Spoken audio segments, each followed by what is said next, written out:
Plateau spécial rugby sur Savoie News avec le reconfinement, bien sûr. Vous savez, c'est complexe pour les clubs en Pays de Savoie. Et nous avons un certain nombre d'intervenants qui sont avec nous pour parler des décisions qu'a pris la Ligue dernièrement. Et entre autres, Yves Chenal, bonjour. Bonjour.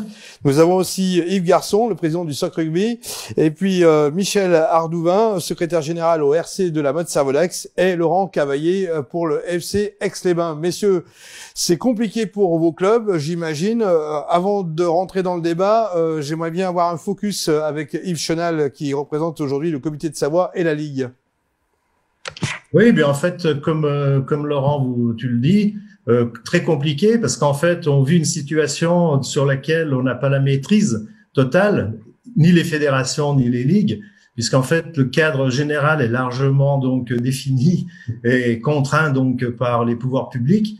Et c'est vrai qu'on n'a pas connu de tels effets sur le monde sportif. Alors la fédération donc se cale sur des décisions qui sont d'abord des décisions donc générales, d'intérêt général, on va dire. Et donc des premières mesures ont été d'arrêter les compétitions. Les deuxième mesure est pour moi plus contraignante, c'est surtout l'arrêté donc de la possibilité de pratiquer, de faire du sport, même aux entraînements et d'entretenir sa condition. Alors sur la Ligue, les décisions donc effectivement ont été de reconduire ou confirmer ce qui avait été décidé sur le plan fédéral, arrêt de toutes les compétitions, donc jusqu'à mi-janvier. Donc ça, c'est acté. Et ensuite, on retravaillera sur les modèles de compétition qu'on pourra organiser donc pour chaque catégorie, sachant qu'on a des clubs qui, jusque-là, chez les jeunes, n'ont fait que 2 matchs, ont pratiquement pas joué. On est presque sur un redémarrage de saison. Et puis après, ensuite, il y a toute la partie donc support, un peu ce qu'on avait connu dans le cadre du premier confinement, c'est tout le soutien qui peut être apporté au club sur la dimension donc entraînement et avec tous les dispositifs qui avaient été prévus, plusieurs étapes donc qui avaient été prévues donc durant l'été. Et donc la DTN va travailler effectivement en fonction de ce que les autorités publiques accepteront pour repartir donc crescendo, j'allais dire, vers une activité physique. Le problème, c'est qu'aujourd'hui, tout est bloqué, sauf le kilomètre que vous pouvez faire vous autour de votre maison ou la gymnastique que vous pouvez faire dans votre cour, quoi, ou dans votre appartement. Yves, on va rebondir. Voilà un peu le cadre général. Yves, on va rebondir avec Yves Garçon, puisque ce matin, on a reçu un mail de la part de Paul Arnaud, votre responsable club. Le championnat national a son tour suspendu. C'est écrit en gros, c'est vraiment un coup près pour le club, Yves Garçon. Oui, effectivement, c'est un coup près pour le club, mais c'était inéluctable parce que compte tenu de Covid, on aurait pu continuer à jouer, mais à huis clos. Donc, il n'y avait absolument aucun intérêt, surtout que on risquait de mettre en péril financier le club. Donc, c'était une sage décision qui a été prise. Parce que, bien sûr, l'aspect financier est important. Non seulement on arrête les compétitions, mais bien sûr, on coupe aussi les ressources des partenaires. On en reparlera dans quelques instants. On reviendra avec vous, Yves, dans quelques minutes pour parler bien de la suite qu'on peut donner à l'équipe. Nous avons Laurent Cavaillé, Laurent en Fédéral 3, c'est pareil. Ça coupe aussi l'élan. Une saison qui n'était pas trop mal partie pour vous. Bah, effectivement, nous, si tu veux, tu connais le projet qu'on avait établi. On a été coupé du jour au lendemain dans ce projet. Écoute, pour l'instant, c'est comme ça. Je crois que la santé de tous passe en priorité. Maintenant, à nous de nous adapter. Mais c'est vrai que notre projet a été coupé dans son élan. À nous de rebondir quand ça reprendra, si ça reprend. Au RC La Motte Servolex, Michel, comment on prend les choses? Ben écoutez, on les prend du mieux possible et on essaye d'être positif et fataliste du bon côté. Mais effectivement, nous, c'est pareil. On va dire depuis 10 mois d'arrêt, pratiquement. On a fait 4 matchs, 3 matchs sur 4 avec les seniors. L'école de rugby, on a fait un tournoi, un plateau. Sur l'équipe jeune, il y a eu 2 matchs de fait. Nous, on est purement dans l'amateurisme et ce qui tient nos jeunes et nos joueurs, c'est principalement les rencontres, les compétitions de week-end. Et quand il y en a pas, c'est pas évident de mouiller, de faire tout le monde, de les venir aux entraînements On va rebondir avec Laurent Cavaillé parce que finalement le côté très complexe c'est l'entraînement. Les jeunes, que ce soit les compétiteurs ou l'école de rugby, plus personne peut s'entraîner. Comment on voit les choses? Comment on va tenter de rebondir pour garder le niveau? Écoute, effectivement, au niveau de l'école de rugby, ça va être un petit peu compliqué. On va continuer quand même à faire un lien puisque avec Zoom, avec tous les moyens qu'on peut avoir avec l'école de rugby pour les jeunes, pour avoir gardé ce lien qu'on a avec eux. Quant à l'équipe senior, on a un rendez-vous demain avec notre préparateur physique et puis les entraîneurs pour essayer de leur donner un programme qu'ils essayent de suivre à la lettre depuis chez eux pour qu'effectivement ils soient en forme au retour des compétitions si retour il y a. Mais l'essentiel, c'est effectivement de garder un lien avec tout le monde, aussi bien avec l'école de rugby qu'avec nos seniors.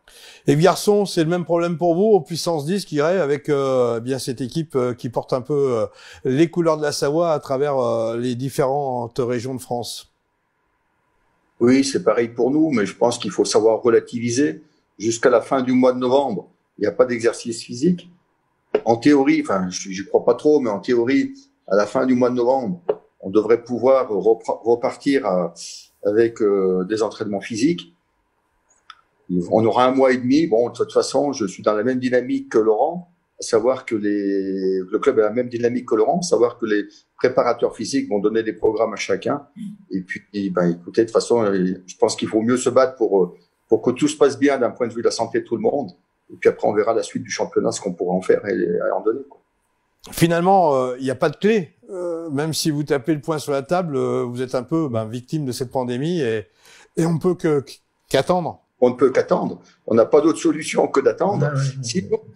Sinon, on avait une autre solution. C'était d'accepter de continuer à jouer, faire comme les pros.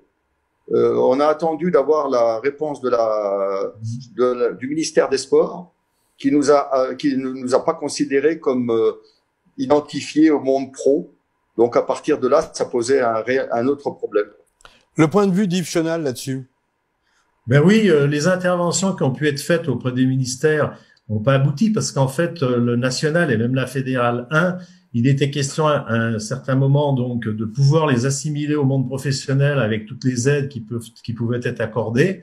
Et il y a eu en fait une réponse négative, ce qui fait que vu l'intérêt donc des aides, je comprends que quand les clubs de national se sont positionnés, on peut comprendre qu'ils se sont positionnés de toute façon pour pas continuer le championnat. Les contraintes financières sont trop graves.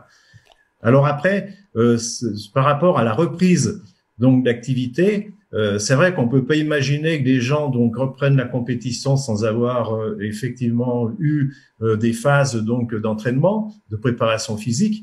Et après, c'est effectivement au niveau des clubs de faire en sorte que les gens partent avec un programme et qu'ils restent pas démunis donc jusqu'au bout, quoi.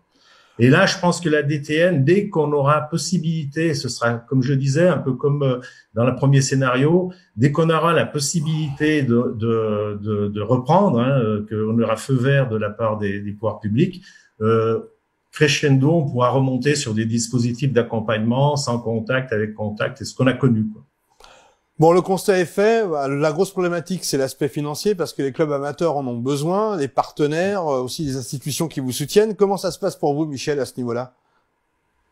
Globalement, on avait bien repris la saison. Sur le nombre de licenciés, on était satisfait puisqu'on avait le nombre de licenciés pratiquement qui était au même niveau que l'année précédente. On a des bonnes aides au niveau de la Fédé qui nous fait rien payer sur nos contributions. Donc ça, c'est une aide très importante. Par contre, l'année dernière, on avait eu l'opportunité, puisque toutes nos manifestations, qui représentent à peu près 30% de nos budgets, on les avait réalisées, si je peux dire, avant le confinement. Donc ça, c'était intéressant. Par contre, effectivement, là, on a 3-4 grosses manifestations qui représentent 30% de nos budgets que pour l'instant, on ne pourra pas réaliser.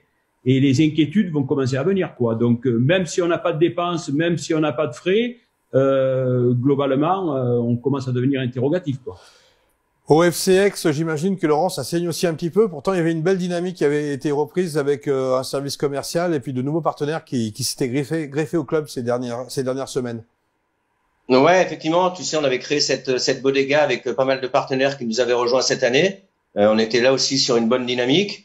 Aujourd'hui, pareil, on va essayer de garder du lien avec eux, on va essayer de créer quelque chose avec eux pour les suivre tout au long de l'arrêt de la compétition, en espérant qu'on reprenne la compétition. Et comme je disais avec Yves Chenal, peut-être que la compétition va durer un petit peu plus longtemps dans la saison, donc on pourra peut-être recréer, si par bonheur on peut rejouer, d'autres manifestations plus tard dans la saison, sur le mois de mai, sur le mois de juin.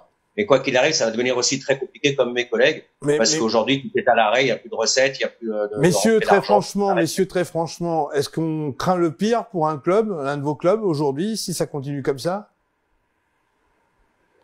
Ah, clairement, pour nous, le SCX, effectivement, s'il n'y a pas de reprise de championnat, je pense le club va pas être en péril, mais il va falloir prendre des décisions importantes, ça c'est sûr. Nous, d'un point de vue amateur, je dirais qu'on a la chance d'avoir un club historique avec des bons fondements, des bonnes fondations, des bons partages. On a des partenaires historiques qui nous suivent. Mais c'est sûr que si on n'a rien, si on n'a pas de communication, on peut difficilement travailler avec les partenaires, même si on les entretient. La Fédé nous fait rien payer, mais c'est sûr que ça va être compliqué pour tenir une dynamique, quoi. Donc l'esprit avant tout de nos clubs, c'est de se rencontrer, de se voir, quoi. Et si on se voit pas, on crée rien, quoi. Et pour vous, Yves Garçon, j'imagine que c'est la pleine incertitude. Déjà un stade qui n'avance pas, on va peut-être pas débattre là-dessus, mais on peut en dire un mot. Et puis bien sûr un club qui a vraiment beaucoup besoin de beaucoup de ressources et qui attend aussi beaucoup de réponses des institutions. Nous, on est dans la même problématique. Après, nous, on en a une autre qui est plus importante, c'est qu'en fait, à l'instant où on parle, pour terminer le championnat fin juin, c'est mission impossible. Parce qu'il nous reste, pour nous, 21 matchs sur 26 semaines, donc sans compter les phases finales. Donc, c'est quelque chose qui n'est pas réalisable. Donc, pour nous, c'est important de recommencer le championnat au mois de janvier. Et puis, il y aura des aménagements à voir avec la Fédé. D'ailleurs, nous sommes en pleine discussion à ce niveau-là. Quel championnat, comment? Et puis, parce que nous, notre véritable ADN, ce sont les partenaires. Donc, il faut qu'on trouve une solution pour que les partenaires puissent obtenir et puissent avoir ce qu'on a conclu ensemble. Yves Chenal, beaucoup d'interrogations après toutes ces réactions des quelques clubs de Savoie. On aurait pu en prendre d'autres, mais malheureusement l'émission aurait été trop longue. Je vous laisse conclure, Yves Chenal, sur l'état de fait qu'on vient d'aborder. Conclure, c'est simplement d'abord souhaiter bon courage et le moins de maladies possible à tous les membres des clubs. Et puis derrière, donc avoir la confirmation et la certitude que soit au niveau de la fédération, soit au niveau de la ligue, on est très attentif donc aux conditions de reprise et aux modifications qui pourraient être qui interviendront forcément dans l'organisation de certaines compétitions. Pour certaines, c'est simple quand il n'y a pas trop de matchs, mais comme le disait Yves, sur des compétitions où effectivement qui prévoient beaucoup de rencontres, les modèles vont changer. Messieurs, voilà. Merci. Savoie News soutient bien sûr le rugby depuis des années et on continue bien sûr à vous suivre et à en parler quand l'actualité nous le fera ressentir. À bientôt. Merci. Merci à vous. À bientôt. Merci.